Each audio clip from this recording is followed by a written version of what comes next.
Bajo el gran manto que formaban las copas de los árboles, el suelo de la jungla permanecía sumido en la penumbra y el silencio. Ni un soplo de aire removía los helechos gigantes que ascendían hasta la altura del hombro. Haggard se enjugó el sudor de la frente, volvió a mirar el resto del grupo y siguió adelante. La expedición avanzaba adentrándose en la jungla del corazón de Sumatra. Ninguno de los miembros pronunciaba palabra, tal y como le gustaba a Haggard. Uno de ellos se percató. «Mirad, hay otro. 2. Señalaban a la izquierda. En lo alto de la copa de un árbol, un ejemplar de un año hacía crujir las ramas al avanzar junto a su compañero. Se balanceaban con gracia. El orangután de mechón blanco no se apartó. Se columpiaba en el aire sujetándose solo con una mano y ladeaba la cabeza mientras los observaba. Los animales más jóvenes que poblaban las copas de los árboles habían desaparecido. En cambio, el orangután de mechón blanco permanecía en el mismo lugar y los miraba. Estaban a 10 metros. Haggard sostenía el micrófono con el brazo extendido. El orangután miró a Haggard. Emitió un extraño sonido gutural parecido a la tos. «Duas». Haggard respondió con un ruido parejo. «Duas». El orangután se lo quedó mirando. Sus labios curvados empezaron a moverse y emitió una secuencia de gruñidos. «Hos tom duas, barlat, léanme». Varios miembros de la expedición hicieron destellar sus flashes al tomar fotografías. El joven ejemplar macho no pareció sorprenderse. Sin embargo, volvió a mover los labios. «Gen litzen duas».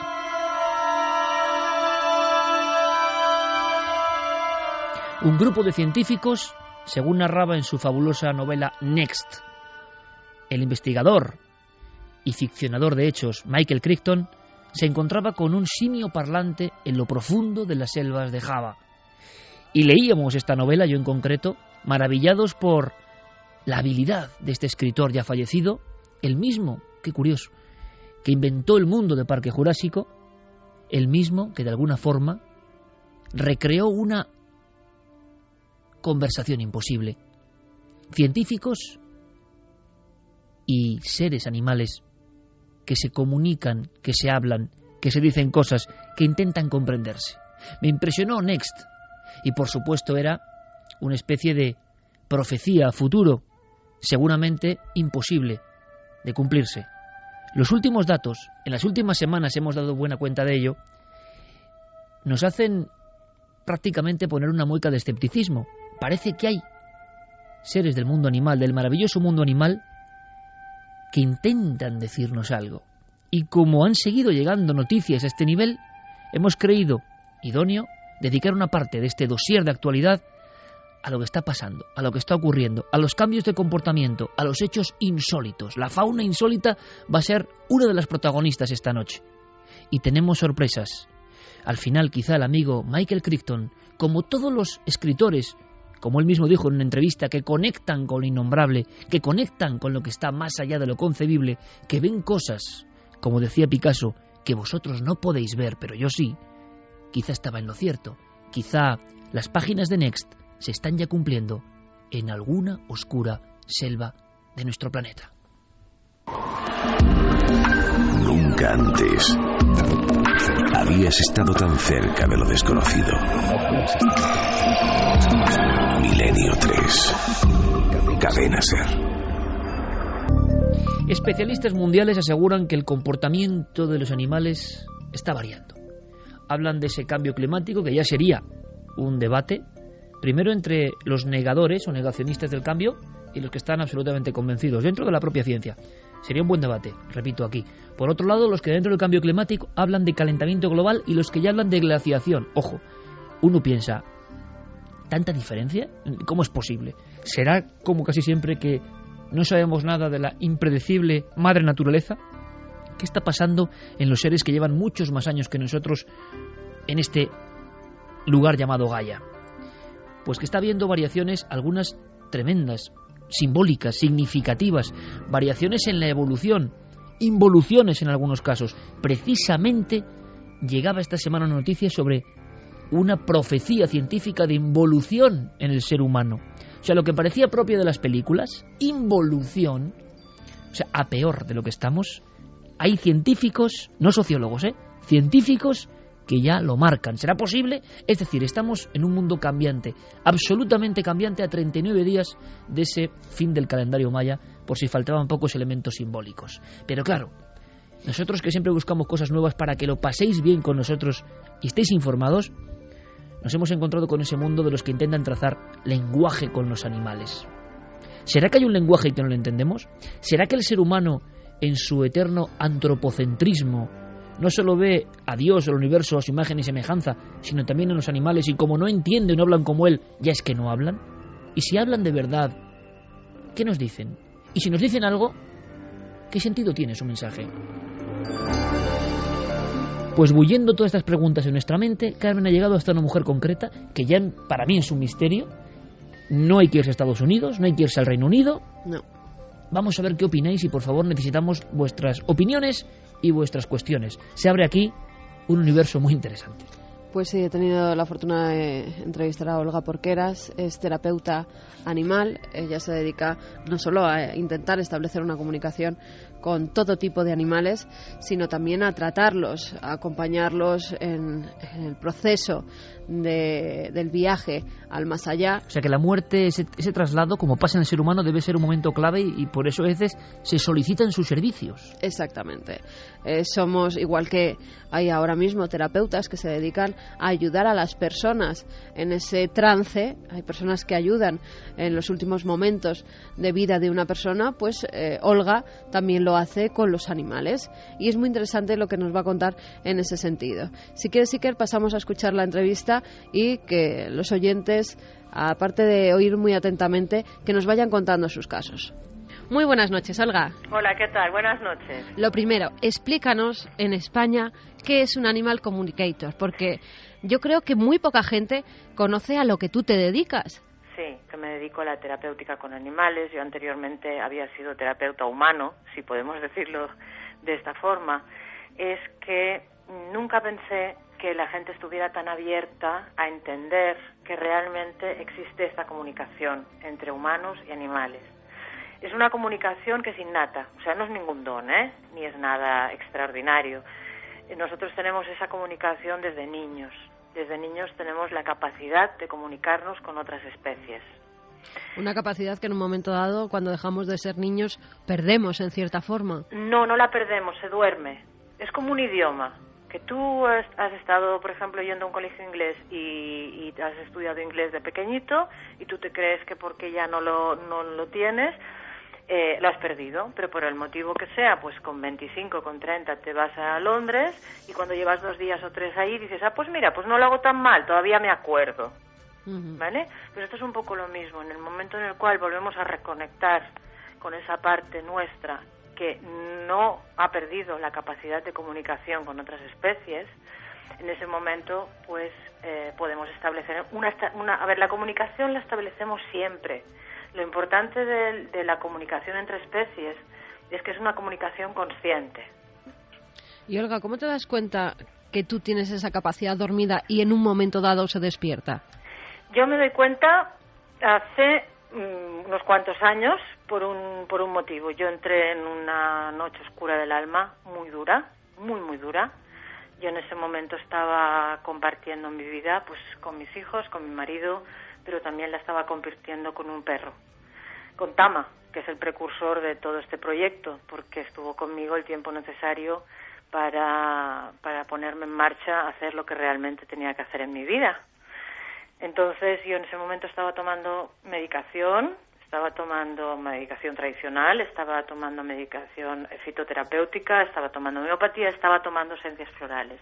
Yo ya era terapeuta de esencias florales, pero no quise prepararlas yo, porque yo sabía cuáles eran los límites humanos de filtro racionalista donde lo saboteamos y lo boicoteamos todo. Entonces, la persona que a mí me enseñó a preparar las esencias florales, a conocerlas, a entenderlas y a integrarlas, María Martínez, me las preparó sin que yo supiera lo que había dentro. un día tuve la sensación de que Tama me las pedía y yo me asusté porque en las circunstancias que me encontraba, con una depresión brutal, con unos ataques de ansiedad que me moría, con agorafobia, etcétera, etcétera, no era cuestión de ir diciendo por ahí que el perro me hablaba y no dije nada. Entonces me puse a investigar y causalidades de la vida, una amiga mía me hizo buscar una dirección en Madrid y encontré un CD que ponía Animal Communicator. Entonces contacté con Penélope Smith, una excelente comunicadora en Estados Unidos, y un día yo pensé, esto es una tontería, porque esto yo lo llevo haciendo toda la vida. Y fue muy bonito, y es lo que siempre explico, ¿no? Que yo la llamé porque creí que era de muy mala educación enviarle un email diciéndole que esto, que quería que le dijera, ¿no? Y yo le dije, mira, yo esto tengo la sensación que lo llevo haciendo toda la vida, no sé dónde vamos a parar con todo esto. Y ella me dijo, yo ya lo sabía, pero tú lo tenías que reconocer. Y en cierta forma tú empiezas a experimentar, entre comillas, No. con tu animal de compañía. Totalmente. Empiezo a experimentar con Tama, empiezo a experimentar con los perros y animales de mis amigos, empiezo a tratarlos con esencias florales y establecer una comunicación, empiezo a acompañar a los animales en sus últimos momentos y todo me viene, o sea, en ese momento ya me empezó a venir todo, pero como un chorreo de creatividad terapéutica en ese aspecto. Olga, cuando a ti te llega gente, por ejemplo, con su perro, y te dice, tenemos un problema, o bien porque sea un perro adoptado y no logra adaptarse, o bien porque tenga algún tipo, pues, que muerde a todo el mundo que entra en casa, ¿cómo tratas tú cuando te llega un animal? ¿Qué es lo primero que haces? Mira, lo primero que hago, yo siempre establezco una comunicación. Es una comunicación que la puedo hacer in situ, o bien la puedo hacer a través de una fotografía. Yo personalmente prefiero trabajar a través de una fotografía y te explicaré el porqué. El porqué es porque yo tengo unos serios problemas de concentración. Entonces yo tengo una dislexia importante, cosa que me perjudicó muchísimo en la época escolar, pero ahora lo agradezco montones porque me ayuda a desarrollar más la intuición, la parte intuitiva que la parte intelectual. Pero yo necesito encontrar el momento. No todos los momentos son adecuados para establecer una comunicación. Y lo que siempre pido, más que nada, es establecer esa comunicación estando yo sola con el animal. Porque los animales son como los niños pequeñitos. Cuando están con los papás o están con los responsables, se comportan de una cierta manera, y cuando los responsables o los papás se van, realmente son como realmente son. Y se expresan como realmente se tienen que expresar, como realmente sienten. Yo lo primero que hago es establecer una comunicación para tener, por decirlo de alguna manera, un informe de lo que ha ocurrido. Siempre normalmente trabajo con las dudas o preguntas del responsable del animal, que luego se deriva por donde se deriva. No siempre, no todas las veces la comunicación se puede establecer por un motivo, porque ellos no son manipulables. Y al igual que tú me llamas por teléfono y yo puedo cogerte el teléfono o no cogértelo, ellos también te pueden decir, no quiero establecer esta comunicación, y tú se lo tienes que respetar. O quizá en ese momento no, y luego más tarde sí. Es una comunicación, Olga, que no es telepática como lo pensamos o como lo podemos vivir nosotros a nivel cerebral, sino de alma a alma. Cuéntame cómo es esa comunicación de alma a alma que tanto me ha llamado la atención. La telepatía, a ver, de alguna forma se tenía que explicar, ¿vale? En libros, de alguna forma se tenía que explicar en películas. Entonces, tenemos un concepto de telepatía como tú estás aquí, igual que estamos hablando por teléfono, nos podemos hablar tal cual. La comunicación se establece. Los animales tenemos que pensar que ellos piensan, por decirlo de alguna manera, en imágenes. Por eso los grandes comunicadores, para mí los mejores comunicadores, son las personas autistas, porque sus parámetros de pensamiento funcionan exactamente igual que los animales, por imágenes fijas. Nosotros tenemos, los que no somos autistas, nos montamos toda una película, pero ellos son como como diapositivas que van pasando fijas. Entonces ellos te mandan una imagen, entonces tú la puedes recibir o por imagen, esa comunicación, o por sensación, o por emoción. Evidentemente la mente tiene su papel a jugar ahí, y ese papel que tiene a jugar ahí es que la mente va a poner palabras a esa comunicación, porque es nuestra forma humana de transmisión de ideas, de emociones, etcétera, etcétera, etcétera. En estos casos que has tratado a lo largo de todos estos años, Olga, ¿cuál es el caso, no sé si decirlo, más grave, más complicado, con el que te hayas comido más la cabeza, que se te ha presentado? Un caso que me va a ser muy difícil de olvidar, gracias a Dios es un caso resuelto. Una mujer que me llamó, que no sabía por qué, desde hacía 3 meses aproximadamente, cuando entraba su marido en casa, tenían una Doberman, una Doberman, porque fue un caso que yo seguí, que era como un peluche, o sea, no os penséis que era ningún perro agresivo ni cosas de estas, ¿no? Ella entraba su marido en casa y se escondía. El caso fue que yo pedí a la mujer quedarme sola con ella, ahí sí establecí la comunicación cara a cara con el animal, y la primera impresión que tuve fue la de una violación. En ese momento yo pensé, Olga, se te está yendo la pinza, y a ver cómo manejas esta historia. Le hice una fotografía, me la llevé a casa, la estuve estudiando durante estuve comunicando con ella durante tiempo, y durante tiempo me refiero un par de días, para ver si ese mensaje cambiaba.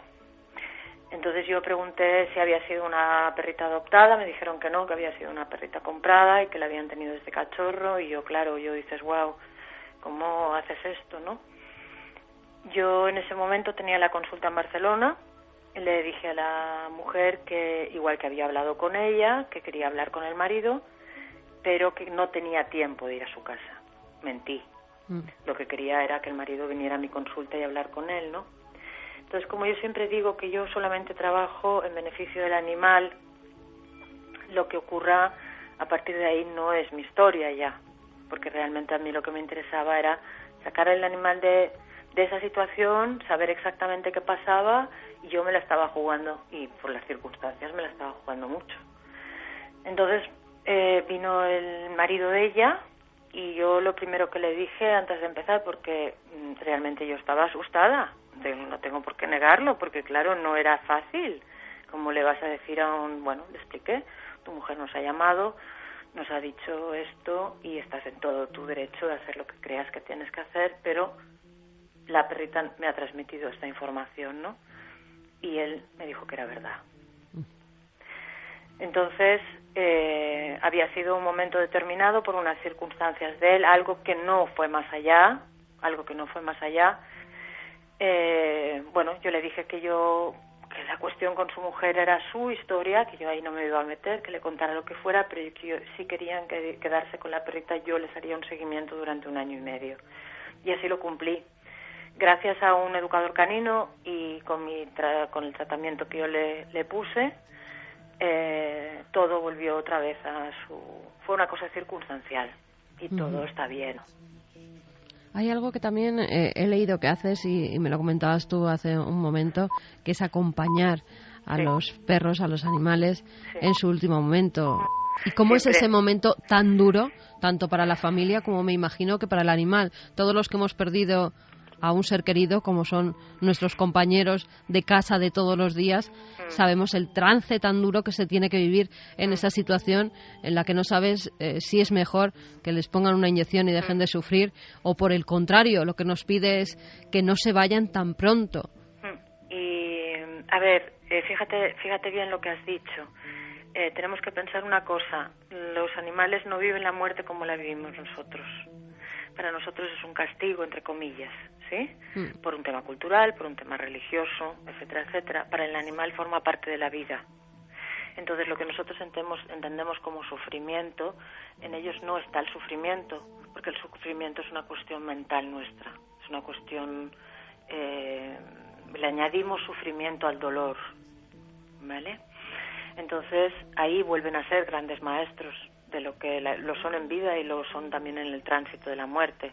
Hay un momento, los animales también tienen capacidad de decisión en ese momento, y hay animales que te piden una eutanasia, hay animales que te miran, los que los que habéis podido vivir ese momento, son animales que te miran con una mirada especial, que te dices, una mirada que infunde mucha paz, aunque tengan en ese momento una patología, lo que nosotros podríamos llamar una patología dolorosa, como puede ser un proceso oncológico, dijéramos, ¿no?, donde hay mucha tumoración muy extendida, etcétera, etcétera.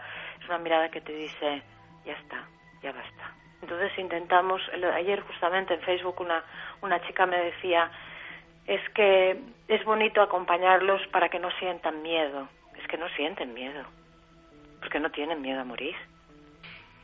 Olga, hay una pregunta que tal vez te llame la atención, pero en nuestro programa toca todo tipo de misterios. Los animales son un misterio. Claro. Eres una persona que se ve que eres muy sensible, con lo cual te puedes acercar, y lo vemos con tus palabras, más a los animales, pero también ese acercamiento ha hecho que algunos animales, a lo mejor tuyos, Tama, de las que nos hablabas al principio, después de pasar al otro lado, te han venido a hacer una visita. ¿Tú has visto algún fantasma, entre comillas, animal? Sí. Tama constantemente está aquí todavía. Muchas veces viene. Pero yo como comunicadora, respetando mucho el trabajo de los demás, yo no establezco comunicaciones una vez el animal ha muerto. Y te explicaré el por qué. Porque esas comunicaciones normalmente siempre son en beneficio del humano. No soy quien para hacer ese trabajo de medium. Hace un par de años murió una perrita que yo tenía, que teníamos en casa, Gypsy, y ella, por ejemplo, está siempre al lado de mi hija, que ya no vive conmigo. Mi hija es mayor, ya está emancipada, y siempre está con ella, pero está con ella por un proceso de vida que tuvieron conjuntas en un momento determinado, porque Gypsy, fue una muerte especial, porque Gypsy ya tenía 13 años, una perra muy mayor, porque era muy grande, pero murió sana. Y por una historia en un momento determinado de mi hija, Gypsy decidió sacrificarse y una mañana apareció muerta. Se durmió y no se despertó, porque ella sabía que si Gypsy sabía que si ella no se ponía a dormir, mi hija no se iría de su lado, y mi hija en ese momento dado tenía que salir. Entonces Gypsy conmigo no está nunca. Nunca. En cambio Tama, que hace unos 18 años que murió, sigue a mi lado. Pero no está siempre, evidentemente, y sobre todo a veces aparece cuando estoy dando un curso. De repente, noto su presencia al lado, ¿no? Le digo, buenas, ¿qué tal? ¿Qué haces tú por aquí todavía? Y me da mucha fuerza. Y realmente él fue el instigador de todo este proyecto, porque se marchó con 3 años, se murió muy joven de un accidente, lo atropellaron. Pero no se fue hasta que él tuvo muy claro que yo iba por el camino que tenía que tomar. Pues Olga, un placer hablar contigo. Aquí tienes los micrófonos de Milenio 3 para cuando quieras. Muchísimas gracias a vosotros por vuestra confianza.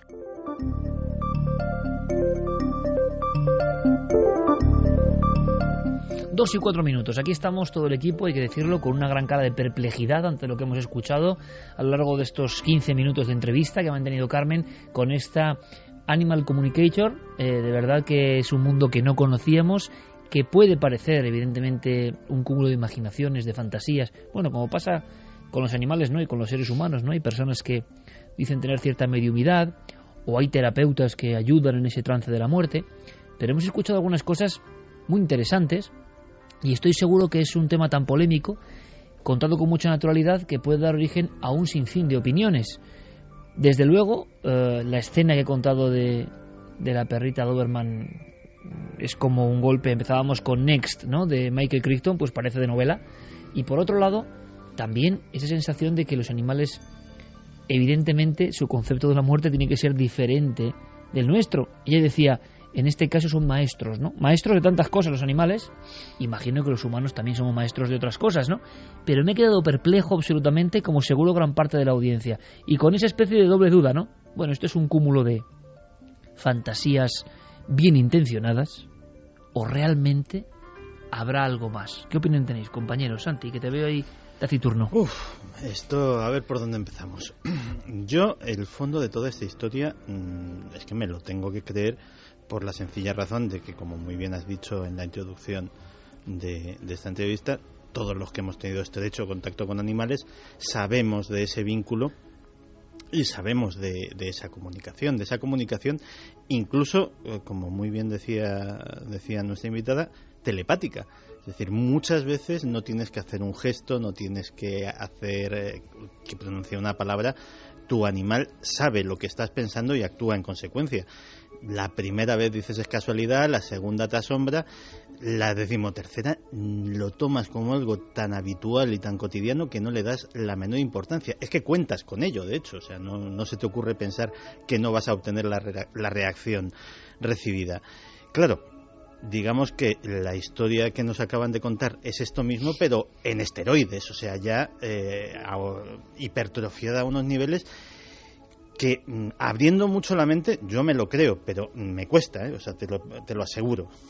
Yo estoy pensando ahora mismo que habrá personas que tengan esa sensación, y también observo el comportamiento con los animales, que solo las personas con cierta sensibilidad, y hay umbrales que se nos escapan, logran trazar esta sintonía, ¿no? Real o imaginada por el ser humano y compartida por el animal con ciertos gestos. Es decir, todo esto es una especie de puzzle de ilusiones que se hace alguien porque tiene cierta sensibilidad.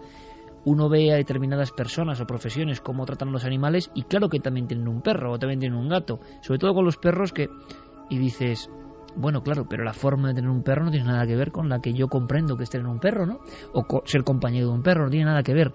Hay personas que tratan a los animales como puros objetos que les sirven para un fin, que los tratan siempre como animales, y sin embargo personas, prácticamente nos incluimos y seguro que muchos oyentes también, que consideran al animal como alguien igual casi a él, con derechos, con sensibilidad, con enfados, con afectos. Claro, son mundos muy diferentes, y yo digo, ¿todo este mundo está ahí o pertenece al ámbito de las personas que con ese umbral de sensibilidad, como en otros campos de la realidad, logran ver lo que nadie puede ver? Yo no lo sé. A mí, desde luego, me cuentan esto hace 1 año o 2 años y probablemente ni me lo habría creído, ¿no? Pero es efectivamente a raíz de tener ese animal hace poco tiempo, es cierto que conforme van pasando las semanas y los meses, te vas dando cuenta de lo asombroso, de lo maravilloso que es, y por supuesto entiendes esa frase de solo le falta hablar, ¿no? Y es que es completamente cierto. A veces parece que el animal te entiende a la perfección, o cuando estás enfermo o estás en un momento de un poco alicaído, el perro parece que lo entiende perfectamente y viene a por ti. Y luego ya esos casos, claro, decenas de casos que hemos contado aquí de perros que siguen estando en la tumba del hombre que ha muerto. Yo tengo ahora mismo en la imagen, como decía esta mujer, Olga Porqueras, en una diapositiva, y por supuesto nos gustaría ahora saber lo que opináis vosotros, pero cosas que nos han sorprendido, ¿no? Es interesante lo que dice Javier Pérez Campos, porque es el último de este equipo de alguna forma que ha tenido perro, y entonces está observando todo de una forma, bueno, con ojos más de novedad, ¿no? Pero yo recuerdo el día que llegó nuestra niña a casa por vez primera, y es una escena que yo no logro olvidar. Los perros todos, y creo que estamos de acuerdo todos los oyentes, estoy seguro en este momento, hablamos de perros en concreto, vamos a hablar de otros animales también. Cuando uno abre la puerta, oye, es increíble, ¿no? Parece que ven al dueño, más que al dueño, el compañero, ¿no? Eso de dueño, al compañero por vez primera. O sea, no habrá un humano en la vida que muestre tal alegría por verte, bajas 10 minutos y vuelves y otra vez hacerlo. Y dices, bueno, qué maravilla, ¿no? Qué corazón tienen estos animales, qué pasa. Traviesos para algunas cosas, pero siempre con esa alegría brutal, ¿no? Bien. Por cierto que esta noche uno de mis perros me ha despertado 4 veces. 4 veces he tenido que salir, y yo ya hablaba con él, digo, pero hombre, ya está bien, ¿no? Pero bueno, hacen sus cosas, ¿no? Y quieren... Entonces, recuerdo el día que llegó nuestra hija a casa por vez primera del hospital, y fue la primera vez en mi vida, fijaos qué escena, primera vez en mi vida, que al abrir la puerta, estaba Carmen ya arriba, y yo abrí porque bajé por unas cosas, y no salen a la puerta. Digo, ¿qué está pasando? Está Carmen en el sofá con la niña, y los 2 perros que tenemos, cada uno a un lado de la niña, y mirándome muy fijamente, como diciendo que ha llegado alguien que hay que proteger, o había cambiado el rol, algo había pasado, ¿no? Mira, esto en Estados Unidos ya no se ve tan raro. En España vemos que es una profesión a la que hay muy pocas personas que se dedican. En Estados Unidos lleva desde hace muchos años. Es más, en un programa de 4, El encantador de perros, César Millán, por César Millán es un animal communicator. Él se entiende con los animales, entiende perfectamente a los perros, comprende en cierta manera lo que les pasa. O sea, no es un adiestrador. No es un adiestrador, que va mucho más allá. Es una forma, en cierto sentido, de volver a la naturaleza. En las cavernas yo creo que hablaban mucho más con los animales de lo que hablamos ahora. Pero hace falta ser un sensitivo para esto, porque yo lo que no entiendo es... Ella me decía que cualquiera puede llegar, claro, no es de un día para otro. Ella hace, por ejemplo, Olga hace talleres de fin de semana y dice que nadie pretenda que después de hacer un taller va a entender lo que le dice su perro, su gato, su caballo, porque esto no es tan fácil. Es un estudio de años y cada vez que vas probando más y haciendo más comunicaciones con animales, pues lo vas teniendo más fácil. Y al parecer ella lleva 18 años ya, o más de 18 años. Y ahora es cuando por fin está haciendo y dando a conocer lo que hace, las terapias que hace, porque también en ese trance, yo la preguntaba, con el trance de la muerte en los animales, muchas veces no sabemos si les estamos haciendo bien o les estamos haciendo mal, porque por propia cuestión humana nosotros queremos que se queden más tiempo con nosotros. Pero tú dices cuestión humana, yo creo que también los seres humanos, con esto de tener mascotas, entre comillas, las humanizamos tanto que queremos ver cosas adaptándolas a nuestro... siendo un poco abogado del diablo, como en este caso creo que es una obligación, porque os veo a todos muy convencidos. Fíjate, a micrófono cerrado Olga me decía, dice, mira, es que nos creemos con una superioridad por encima de nuestros animales de compañía, por encima de los perros, de los gatos que tenemos en casa, que fijaos lo que hacemos, en vez de bajarnos nosotros y revolcarnos con nuestros perros por el suelo, lo que hacemos es subirlos a nuestras camas, a nuestros sofás, los estamos humanizando, no estamos haciendo que sean animales, que es lo que tienen que ser, que el hombre es otro animal. Y decía, qué bueno es estar 5 minutos sentada en el suelo con tu animal, con tu perro, con tu gato, porque ellos lo agradecen y es una forma de comunicarse en cierta forma con ellos. Y eso que decías de que, bueno, puede ser un subproducto pues de esta sociedad hipercivilizada, hipercómoda, que tenemos casi como segundos bebés a nuestras mascotas. Un juguetito que como se comporta como yo, mira. Yo tengo que reponer una cosa, y es que es algo mucho más antiguo de lo que parece. Verás, la relación que tenían, y eso aparece sobre todo en el mundo del esoterismo y en el mundo de la magia, la relación que tenían brujos, hechiceros, brujas con el familiar. El familiar era un animal, era un gato, era una lechuza, era un cuervo, era un animal con el que se tenía una relación especial, que les ayudaba en cierto sentido, porque también les ayudaba a colocar ese estado de conciencia que necesitaban para su magia, ese estado de conciencia primigenio, a sintonizarlo a su nivel, animal. Yo voy a hablar por experiencia propia, pero creo, y con alguien y con gente que tiene más de un animal me ha comentado la misma experiencia, creo que no es algo tan particular mío o de un par de personas más que conozco. Tú puedes tener varios animales en casa, puedes tener varios animales incluso de diversas especies, quererlos a todos, jugar con todos, tratarlos bien a todos, pero muchas veces hay uno de ellos que sabes que es el tuyo, que tienes una relación especial, y no voy a decir que es una extensión tuya por no ponerme precisamente muy por encima, pero sí que hay una relación simbiótica muy particular, que tú le enseñas cosas y él en el fondo también te enseña cosas.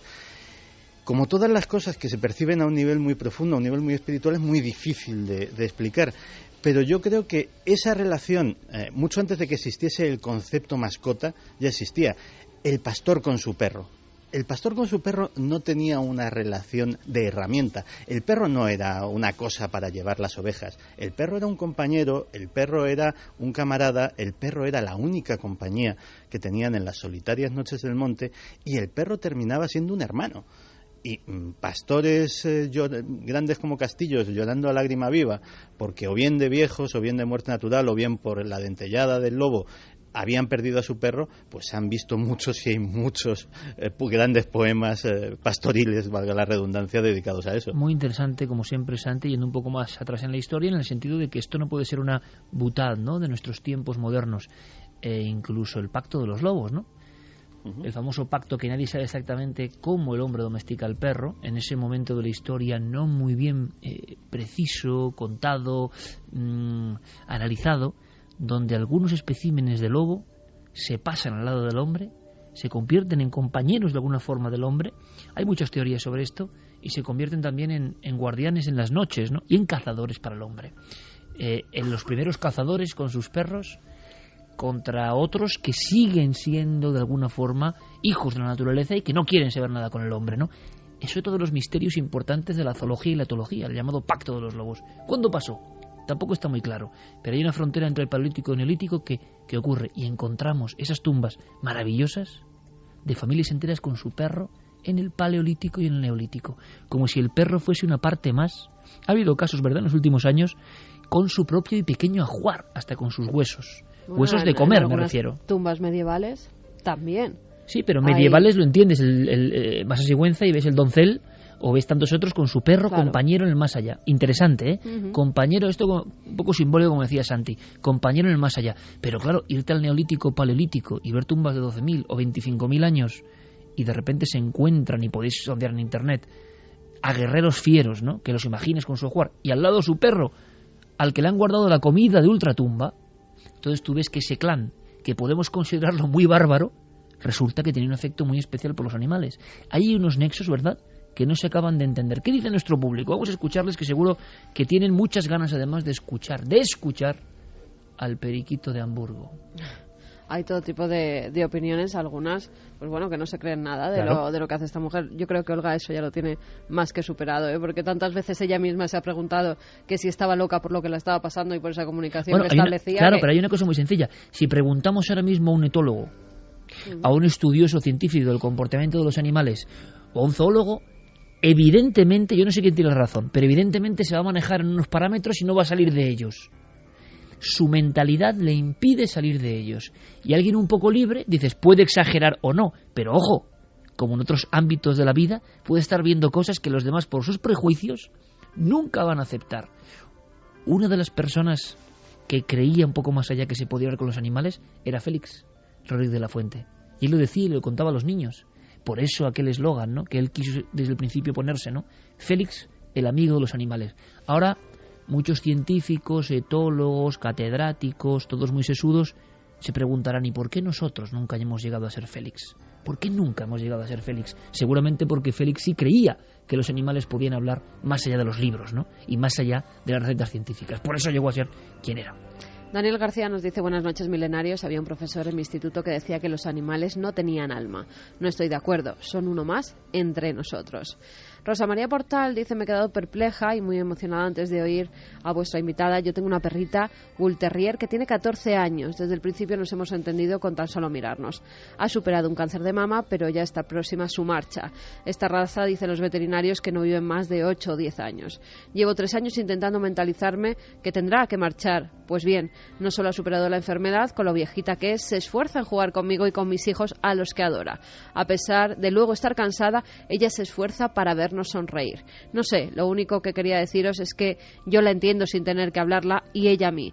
Tenemos una unión que es fuera de lo normal. Me alegra saber que algún día seguirá conmigo. De hecho, el otro día le dije, ¿por qué no puedes ser eterna, mi vida?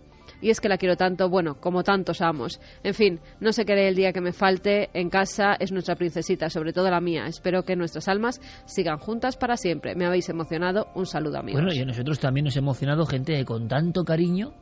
Hablo de su perro, eso es muy, muy bonito, eso es muy hermoso. Y habrá personas que leyendo esta carta digan, qué ridículo, claro. Son formas de ver la vida, ¿no?, muy diferentes. Y porque nos hemos estado centrando en lo que conocemos más cotidianamente, pues como gente urbana que somos. Pero ha habido una relación histórica de amistad hombre-animal que trasciende a todas, que es la del hombre-caballo. Es decir, los jinetes con sus caballos, desde las crónicas de caballería antiguas hasta... Pues también por ver casos que, aunque no estoy muy de acuerdo con la fiesta, los rejoneadores cuando les hieren un caballo, que también los ves llorando como críos porque se les está yendo un amigo, pues la relación entre el jinete con caballo también forma parte, e incluso esa simbiosis de la que hablaba antes, ese formar un todo en uno en un momento, es yo creo que donde más claro se ve casi. Héctor Garrido dice, a ver, Carmen Porter, que César Millán no le da los buenos días a su animal muerto cuando llega a un curso, no flipes. A ver, que ponga la grabación y me diga cuando he dicho yo que César Millán le da los buenos días a su perro muerto. Vamos, que la gente escucha lo que quiere escuchar. Pues no, he dicho que César Millán es un animal communicator, es decir, que se comunica con los animales. Bueno, pero tienen todo el derecho, el del mundo, ya, los pero yo oyentes, se a opinar. lo explico, por si no lo ha entendido bien. Isabel Nueva, que conste que soy casa de acogida, como autoterapia. Es egoísmo humano, lo sé. Ellos mismos me ayudan a mí. Carlos Fernández nos dice: mi perro es como un hijo. Él tiene su sentimiento como animal, pero intenta entenderme tanto como yo a él. Nos queremos. Johnny dice que los animales están capacitados para ver, sentir y oír entidades de la naturaleza y desencarnados de manera natural, que nosotros no. Marcos Alonso: a nosotros nos decían en veterinaria que había que negociar la eutanasia con el dueño. ¡Ay, qué ingenuos! Silian: cuando mi hermano falleció, mi perrita parecía verlo y hacía lo mismo que cuando él estaba vivo. A veces parecía que jugaba con él. Sergio dice que los animales transmiten sus emociones de forma mucho más intensa que los humanos porque no están tan condicionados como nosotros. Melchor Moya: que los animales tienen los sentidos más desarrollados que nosotros y predicen cosas que nos pueden ayudar a mejorar y a salvar nuestro y su planeta llamado Tierra. Carliturico dice: si los animales necesitan terapia para morir, entonces eso quiere decir que ellos también tienen conciencia. Eso rompe con lo establecido, creo. Bueno, y tantas cosas rompen con lo establecido. Por ejemplo, que en Hamburgo un periquito, como suena, lo contaba Javier Sierra la semana pasada, se convirtiese un poco en voz, como decíamos al principio, y como estos últimos casos que ha habido de la ballena, casos diferentes del elefante, que parece que han emitido sonidos. Esto parece una herejía brutal, quizá lo sea, o quizá no, y quizá, repitiendo la palabra, dentro de 200 o 300 años se hayan descubierto parámetros que ahora nos parecen escondidos e imposibles, ¿no? Sin duda, como decían nuestros compañeros, sobre todo Santiago, hablando de la historia, el hombre ha intuido algo. No tenía la verdad científica de ese algo, pero la intuición le ha valido para perpetuarlo durante siglos, con lo cual hay un corpus de enseñanzas que de nosotros depende echar la vista atrás y pasar de ello olímpicamente, como siempre creyéndonos dueños de la realidad actual, que es la de todos, y sin embargo menospreciando cosas que han sido muy importantes para gente quizás hasta más inteligente que nosotros, que la ha habido. Este caso era una especie de joya extraña de la parapsicología de Centro Europa, nos llegó por Germán de Argumosa. Si alguno de vosotros no estaba atento la semana pasada, vamos a recordar un poco la historia, aunque sea brevemente, porque además lo cuenta nuestro compañero Santiago Vázquez, y lo hace con dos documentos interesantes, tanto los archivos originales de Germán de Argumosa, que no es poca cosa, que los trajo de los investigadores de la época, como los de Vintila Oria, ese periodista de origen rumano que hizo algunos libros históricos en los años 70, un gran desconocido, Vintila Oria, como encuesta más allá de lo visible, donde había cosas impresionantes, ¿no? Este caso, entre otros muchos, ¿lo recordamos? Todo sucedió en Hamburgo, en Alemania. Tenemos a una familia, que es la familia Honda Moros, un matrimonio, y su hija Bárbara, que por entonces tenía 14 años. Aparece o irrumpe en la vida de esta familia el periquito, al que llamarían Butchi. Estamos hablando de finales del año 1970. A mediados de junio del año siguiente, de 1971, esta chica, Bárbara, la hija, fallece. Los padres, como es natural, pues quedan sumidos en un tremendo dolor. Pues bien, después de la muerte de Bárbara, el periquito empieza a hablar con voz de hombre. Y los hechos van sucediéndose y llegan investigadores como Raudive y como otros para grabar el sonido. Claro, nos faltaba eso, ¿no? Javier Sierra nos contaba la historia con uno de esos clásicos que habíamos escuchado tiempo a, pero ¿se grabaría aquel diminuto ave que intentaba poner voz humana? Y eso ha quedado registrado y podemos escucharlo ahora. Sí podemos, pero antes Santi tiene algún dato más. Es cuando entra en escena la propia chica, Bárbara, que a través del periquito dice lo siguiente.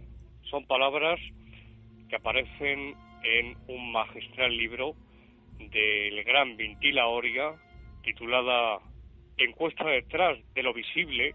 Aparecen estas palabras: Ich bin Bárbara, es decir, yo soy Bárbara.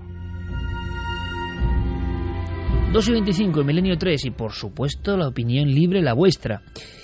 Y queremos saber ese feedback con todos vosotros, porque es un documento histórico que ya se emitió en el mítico turno de noche con nuestro añorado compañero Juan Antonio Cebrián. Ahí iba muchas noches, y lo recuerdo como oyente perfectamente, principios de los 90, el profesor Germán de Argumosa.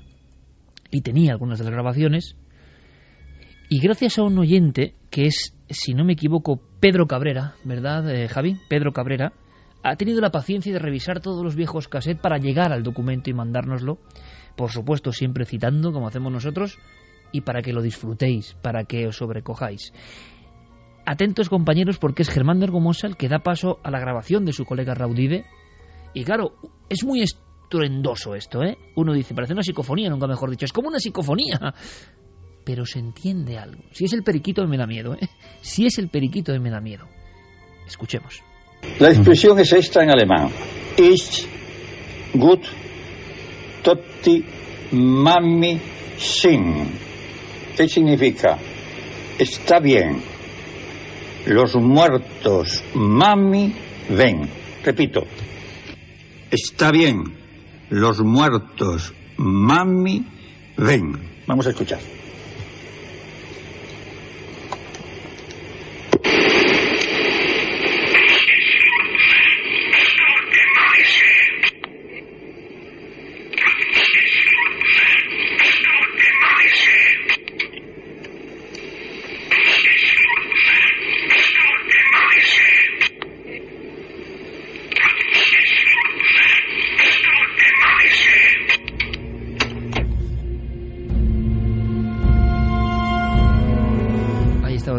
Parecía como una grabación rota, ¿no? Como una grabación absolutamente saturada. Y claro, las últimas palabras, el mami shin, eso, lo que sea, era perfectamente audible. Ahí está el documento. ¿Lo escuchamos por si acaso de nuevo? Uh-huh. Vamos a escucharlo para tenerlo muy claro. Lo ponía 3 veces Germán de Argumosa. Sobre todo, fijaos que al principio parece, sí, como unos... como ese piar, ¿no? Esa especie de... Pero luego se transforma en algo demasiado humano. Demasiado humano, digo yo, pero no lo sé. Escuchad y queremos vuestra opinión.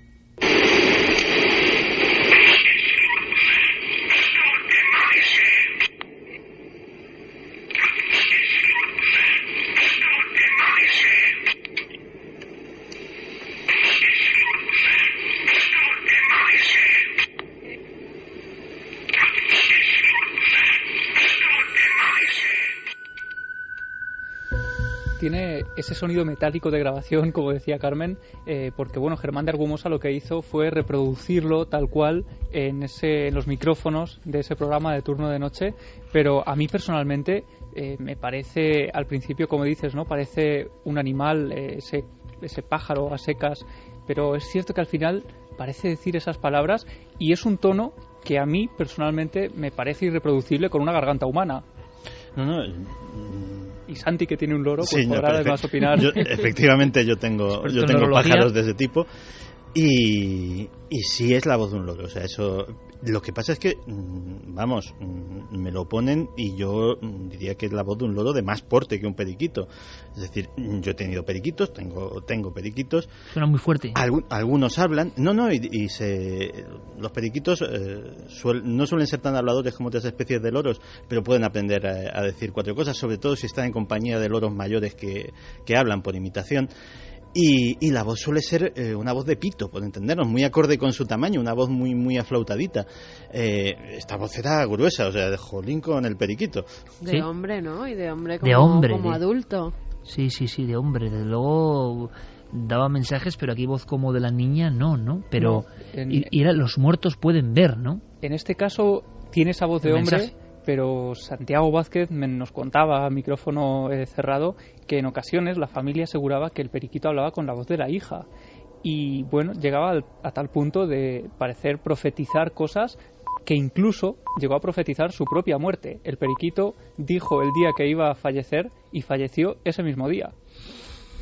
Chico, ante estas cosas uno se queda, no sabe si esbozar una sonrisa, si levantar una ceja, si arquear las dos o si... Pero es un clásico para la psicología y a este amigo Pedro Cabrera le agradecemos mucho haber sondeado en viejos archivos acásicos para traer este documento, si no quedaba la historia incompleta. Lo que está ocurriendo ahora a otros niveles tiene que ver con los animales y su transformación, y vamos ya rápidamente. Sin duda es que está habiendo una especie de transformación, y esto lo hemos ido siguiendo en los últimos 2-3 años. Si hiciésemos una especie de teletipo continuado con nuestro compañero Carlos Cala, tendríamos solo algunas noticias que ha recopilado Diego Marañón que dan un aspecto inquietante a lo que está ocurriendo. involuciones, transformaciones, variaciones en demasiado poco tiempo. Escuchamos. Las gaviotas se posan en espigones y sobrevuelan el litoral. Cada vez son más peligrosas y callejean por la ciudad. Vuelan demasiado bajo e intimidan a palomas y personas. Según los expertos, su hábitat se ha trastocado y ya no temen a nadie. Algunos tigres en Nepal se han vuelto nocturnos para evitar conflictos con pobladores locales, según las últimas investigaciones. Estos grandes carnívoros suelen desplazarse durante el día y la noche para rastrear su territorio y cazar, pero los tigres del Parque Nacional Chitwan, que utilizan los mismos senderos que los seres humanos, han modificado su comportamiento para evitar encontrarse con el hombre. El tamaño de los peces podría reducirse hasta un 24% debido al calentamiento global. Investigaciones anteriores ya habían indicado que el cambio en las temperaturas oceánicas influiría en la distribución y capacidad reproductiva de muchas especies. El nuevo estudio afirma que también el tamaño de los peces se verá severamente afectado. Los científicos han demostrado por primera vez que los sonidos del tráfico marítimo desorientan y alteran a los cetáceos, lo que puede ser la causa de que se reproduzcan menos. Las ballenas utilizan sonidos de baja frecuencia para comunicarse en el océano y ahora podrían estar estresándose por el excesivo ruido en los océanos. Un nuevo estudio señala que el cambio climático podría estar modificando el curso de la evolución en los anfibios, llevando a estos animales a cambiar sus comportamientos para adaptarse a la escasez de precipitaciones. De procesos como nunca antes la ha habido. En España, casos célebres, bueno, sin duda, nos lo contaba Luis Miguel Domínguez, el más problemático en su día, el de los buitres, que viendo cómo su alimento por la causa de las vacas locas era eliminado, los muladares eran directamente borrados, ese es el lugar donde ellos se alimentaban, ¿no?, de la carroña, les había obligado a hacerse mucho más fieros, a atacar a otras piezas, a atacar a personas prácticamente. Nosotros hicimos algún reportaje, las personas científicas, muchos de ellos, o de fuera de las zonas donde estaba pasando, decían lo de siempre, que era imposible. Claro, preguntabas a los vecinos y pastores de la comarca en concreto donde estaba ocurriendo este hecho y te decían lo evidente, que no tenían comida y que estaban variando su comportamiento. El caso de la semana pasada de ese leopardo y de otros grandes felinos que están portándose de una forma absolutamente inesperada, e incluso bajo el agua casos bastante más sangrantes, nunca mejor dicho, porque hay una mutación en la forma de proceder de algunos escualos de porte importante, como el tiburón tigre, por ejemplo, en Brasil, que empieza a ser un problema. ¿Por qué? Lo cuenta nuestro amigo, el zoólogo y biólogo Luis Miguel Domínguez. En el caso del tiburón blanco, es verdad que los tiburones han comido, ¿no? Han atacado a los seres humanos a lo largo de la historia, aunque no de manera reiterativa, pero se han dado esos hechos. ¿Qué ocurre, en cambio, con el tiburón tigre, por ejemplo, ¿no? En las costas de Brasil empezó a preocupar muchísimo el ataque de este animal a las personas, un animal que se alimentaba de pescado y que realmente el tiburón no había nunca provocado ningún problema entre los humanos, hasta que apareció el surf, hasta que apareció esa tabla, ese hombre o mujer que para darse impulso se coloca el pecho, todo su cuerpo se tumba en la tabla y sus manos y sus piernas desde abajo, la visión de un tiburón es perfectamente la de algo parecido a una foca también, ¿no? El tiburón tigre cambió su comportamiento de 10 años a esta parte y ha provocado muchísimos ataques a bañistas, carne dulce que parece ser es la carne de los humanos. Pero ya vemos también que tiene que ver sin duda primero con la incursión de las personas en el territorio, en este caso en el territorio de agua, ¿no? En el agua, en el territorio marino de los tiburones tigre, y por otra parte con el hecho de que, claro, si uno representa ser una presa en mitad de la naturaleza y ante un gran predador, sin duda prepárese, porque lo va a ser, y lo va a ser con muy malas consecuencias. Noticias de actualidad, está pasando ahora mismo, y esta misma semana ha ocurrido algo que además genera un bucle interesantísimo con el inicio de nuestro programa. Hablábamos de Michael Crichton, de Next, y de esa especie de orangután que hablaba, que respondía a un hombre con un micrófono. Michael Crichton ideó en su mente la idea de esa extracción de sangre de un mosquito atrapado en ámbar para clonar o para obtener material genético de los dinosaurios. Bueno, pues otra cosa que parece absolutamente ficción, se está trabajando en ella por fin. Se ha intentado muchas veces. Hacer Parque Jurásico realidad se ha intentado muchas veces. El último eslabón de esto que está pasando en el mundo animal lo tenemos con un investigador que esta semana ha hecho público un informe que dice que a través de las aves y de una ave tan común, ¿no?, como una gallinácea, se podría llegar, extrayendo material genético, quizá al Archaeopteryx, ¿no?, al dinosaurio que compartía parámetros con las aves, que se podría llegar a modificar una especie hasta convertirla en un dinosaurio. O sea, algo no digno de las novelas, sino que supera todas ellas. José Manuel Nieves, brevemente, nos introduce en esta historia que ha pasado científicamente esta misma semana. Sí, el problema es el ADN. Es decir, Horner y otros paleontólogos han intentado recuperar ADN de dinosaurio, pero es muy complicado porque son 60, 70, 80, 100 millones de años atrás. Bueno, Jack Horner es el mismo paleontólogo en el que se inspiró Parque Jurásico, el protagonista de Parque Jurásico. Y allí en la película, no sé si os acordaréis, que lo que hacían era buscar el genoma, buscar el ADN del dinosaurio en el ámbar. En concreto en el abdomen de los mosquitos que habían picado a dinosaurios y que después habían quedado atrapados en el ámbar, ¿no? Se suponía que esos mosquitos tenían la sangre del dinosaurio al que habían picado hace millones de años dentro del abdomen y que estaba preservado. Efectivamente es así, pero no hay ADN, el ADN no resiste. Horner también intentó buscar el ADN de dinosaurio en restos fósiles, en huesos, pero no lo consiguió tampoco, ni él ni nadie. Es decir, ese ADN no existe. Con lo cual se le ocurrió la idea, dijo, bueno, si no puedo tener el ADN original de hace 100 millones de años, siempre tengo el ADN de sus descendientes que están vivos y nos rodean por todas partes. Y por eso empezó a utilizar esta técnica de ingeniería genética para recuperar los rasgos de dinosaurio que en el fondo están encerrados dentro de cada ave.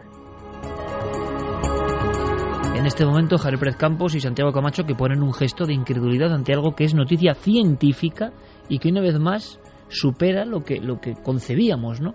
¿Cómo es que el prototipo, el inicio de un ave, algo tan a mano, ¿no?, van a llegar posiblemente a generar un clon de dinosaurio antiguo? Bueno, pues gracias a nuestro compañero de Marañón tenemos declaraciones del científico que, curioso, también se inspiró en la película Parque Jurásico, que empeñado en esta especie de resurrección de los animales extinguidos, de los míticos dinosaurios, sigue trabajando 20 años después. Y esto es lo que contaba.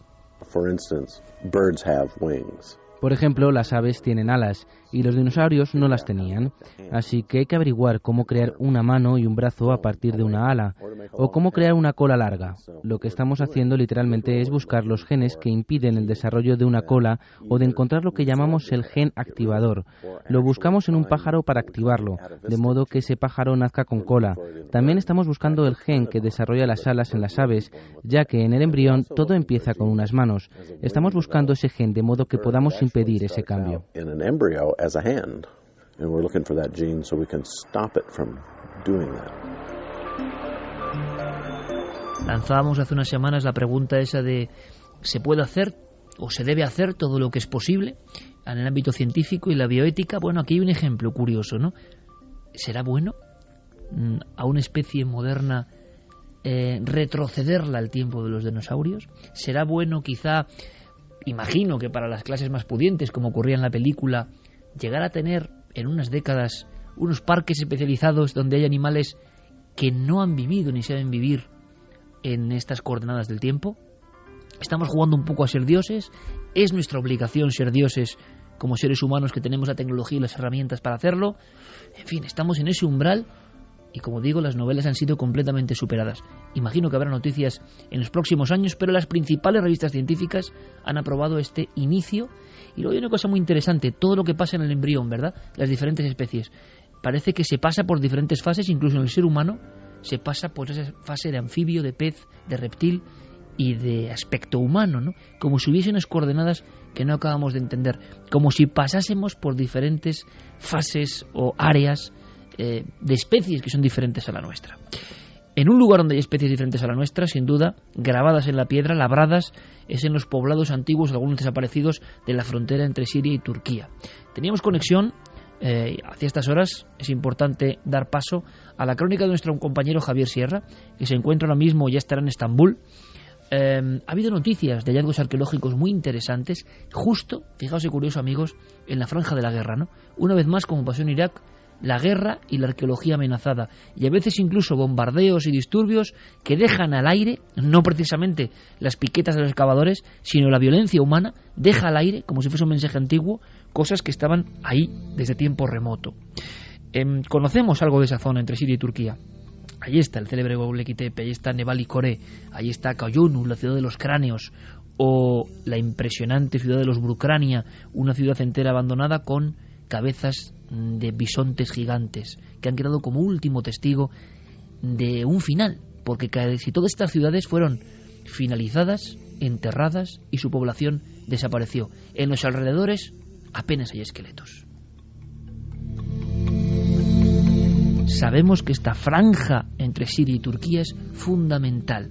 De momento, la arqueología conoce el dato de que son las primeras urbes o templos. Eso ya es mucho decir. Bueno, pues ha habido noticias.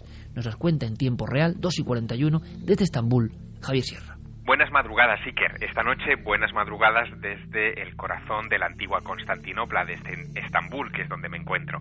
La verdad es que llevo unas pocas horas en Turquía. Y aquí, después de los primeros tanteos, lo primero que salta a la vista es que el país no tiene demasiado hueco en sus medios de comunicación en estos días para los asuntos que más nos interesan, para el misterio. Está todo un poco arrinconado y sobre todo está arrinconado por las noticias que tienen que ver con el conflicto en Siria y con los problemas que tiene Turquía en esa frontera. Pero es que en esa frontera hay un elemento que llama mucho la atención. Hay un lugar que se llama Karkemis, es una zona arqueológica que se extiende por 90 hectáreas, que fue dominio de los antiguos hititas y que se encuentra justo repartida entre la frontera de estos dos países. En ese lugar donde en estos momentos hay aproximadamente unos 100.000 exiliados por la guerra civil, por la guerra interna en Siria. Y es curioso porque en ese lugar han estado trabajando hasta hace pocos días expertos de varios países en la búsqueda de los restos de una antigua acrópolis que podría arrojar bastante luz sobre el papel que jugó esa zona fronteriza en la antigüedad, como te digo, hace nada menos que 5 milenios.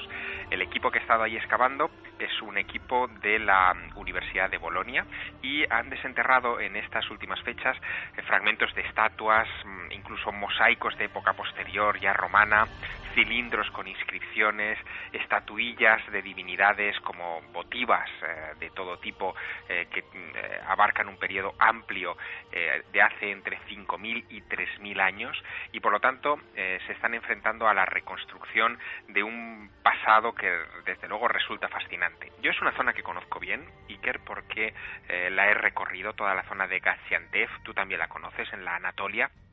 Y en esos lugares hay algunos poblados muy poco conocidos que estoy seguro que van a dar pie a muchas noticias en los próximos meses y años. En concreto recuerdo haber visitado no hace mucho tiempo un lugar conocido como Yesemek. Yesemek era una antigua cantera de la que se extraían grandes monolitos que después se convertirían en estatuas en la antigua Babilonia. Todavía allí a medio hacer, casi como si fueran el recuerdo en el otro extremo del mundo de esos moais de la isla de Pascua que quedaron en el Rano Ranaku, en el volcán. Todavía hoy allí en Yesemek, en Turquía, en la Anatolia, se pueden ver figuras inacabadas de dioses y, lo que es más sorprendente, figuras de dioses estrechando la mano de reyes locales, algo que pasó a mi cuaderno de notas con un subrayado y con un asterisco donde apunté que eso debía de ser investigado. Muy buenas noches, un fuerte abrazo desde la antigua Constantinopla y la semana que viene ahí en el Estudio 1 de la cadena SER nos volvemos a hablar cara a cara. Pues desde luego que es para subrayarlo, ¿eh? Dioses en esos lugares del inicio de las cosas prácticamente, del inicio del Neolítico. Los dioses ya dan mucho miedo en el Neolítico, estrechan desde su altura descomunal, a veces 3, 4, 5 metros de altura, a los gerifaltes de las diferentes tribus. Les dan como la bienvenida, o se despiden de ellos, quién sabe.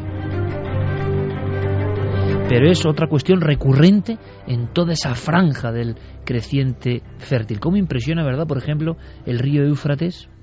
Cuando uno lo ve ahí en la soledad del desierto más seco que seguramente del planeta, junto con el de Perú, y sabe uno que debajo de esas aguas canalizadas sigue habiendo ciudades con signos extrañísimos, bueno, sacrificadas, ¿no?, por el bien del pueblo para que haya regadío. Es un contraste bastante curioso. Repetimos vías de contacto, Carmen, porque imagino que el asunto de los animales y otros tantos que estamos contando siguen levantando polvareda. Mucha polvareda, ¿no? Cientos de mensajes sobre los animales y muchos contándonos experiencias propias y también cosas que han pasado hoy en día y que luego pues daremos paso porque son muy fuertes. Truculencia humana. Truculencia humana. A ver si ya de una vez se ponen penas de cárcel para esta gentuza que mata a los animales porque sí. Pues luego lo contamos, claro que sí.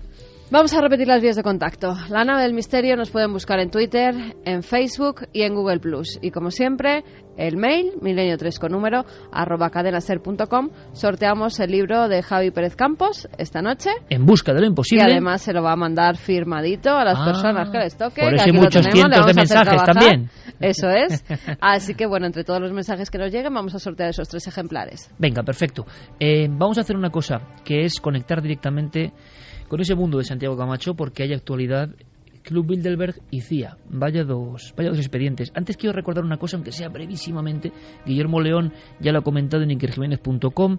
El día 30 de noviembre tenemos una presentación y estamos bastante implicados porque creo que el doctor Gaona merece todo nuestro apoyo. Y lo digo como lo siento. Doctor Gaona, que creo que conocen todos nuestros oyentes y espectadores ya, psiquiatra y médico de absoluto prestigio. Me decía hace poco Javier Sierra, parece Saulo caído del caballo, ¿no?, de alguna forma, o San Pablo camino de Damasco. Ha visto una luz extraña. ¿Por qué? Porque se ha atrevido a investigar. Y cuando alguien se atreve a investigar de verdad en lo imposible, en el prejuicio, en las cosas que los colegas consideran que no se deben ni tocar, empieza a comprobar cosas. Y sigue siendo el mismo científico, pero se ha dado cuenta de cosas asombrosas. Con su libro, de verdad, yo creo que impactante, Al otro lado del túnel. Y vamos a estar, yo tengo el honor de presentar el libro y creo que va a estar gran parte de nuestro equipo y va a ser, no sé, yo creo que una buena forma de decir, doctor Gaona, no estás solo, porque creo que la valentía de este hombre es encomiable, porque sé lo que le está costando manifestarse como hace en Cuarto Milenio, Milenio 3, sé las presiones a las que está sometido, sé que es un hombre absolutamente libre y que está dando un ejemplo, por lo menos para mí. Y por supuesto está ya preguntándose sobre la consciencia, sobre el alma, sobre la mente, sobre qué pasa.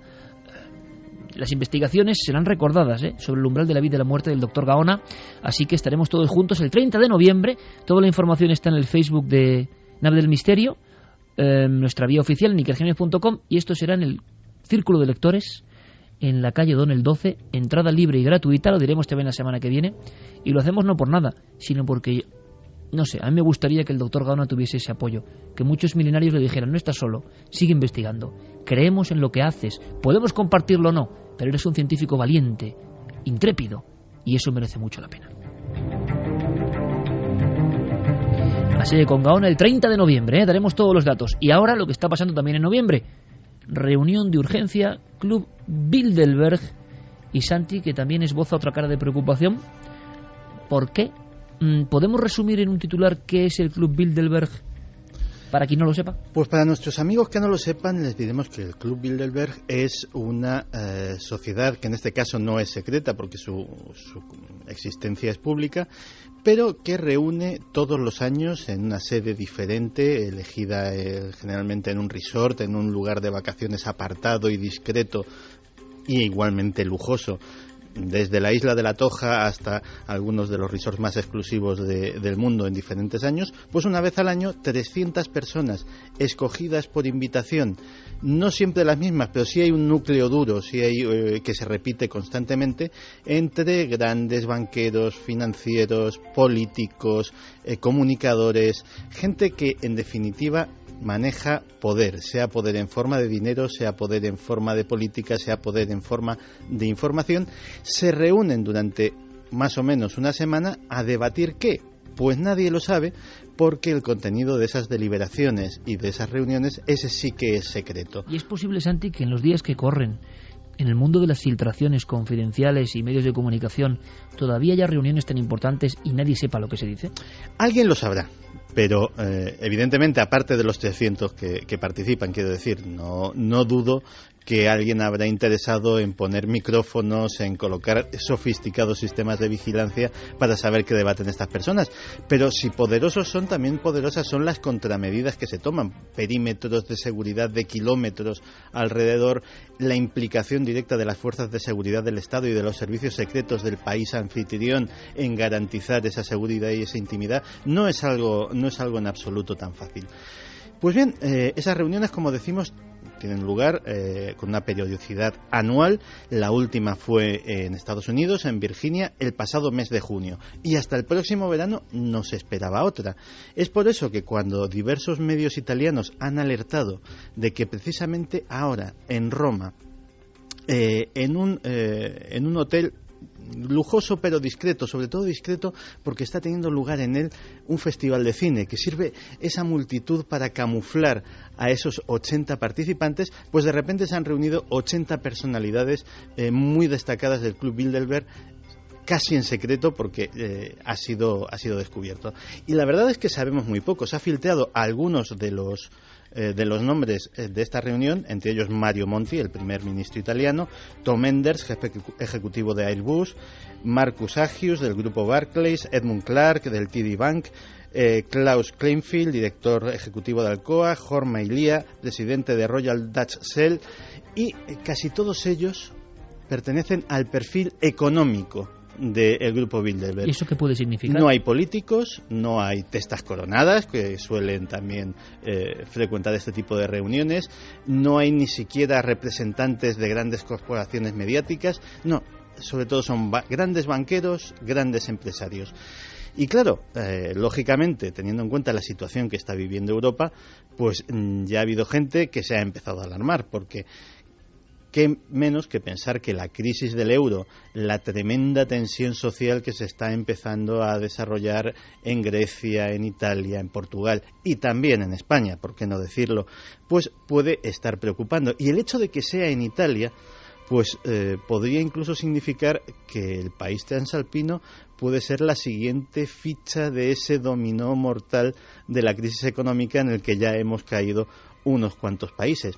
Claro que hay otros analistas que piensan que no, que la creciente tensión que ahora mismo hay en la Franja de Gaza, la intervención posible y más que probable de Israel en una operación terrestre de invasión y las consecuencias internacionales en la zona también pueden haber llamado a la alarma. O sea que no hay ninguna noticia buena, ¿no? Como me temía.